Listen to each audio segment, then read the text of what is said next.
Fala galera, onde eu vou ensinar como é que faz o açúcar ficar em 100%, galera.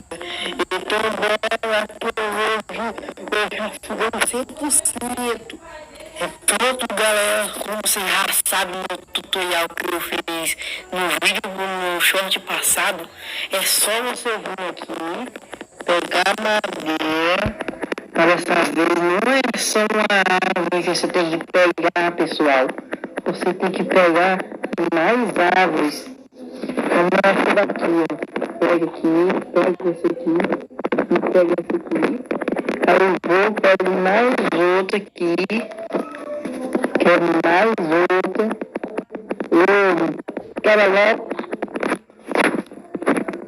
Pego mais outra madeira. Lá. Coloco na fogueira. Coloco na fogueira. E a fogueira alcançou 100%.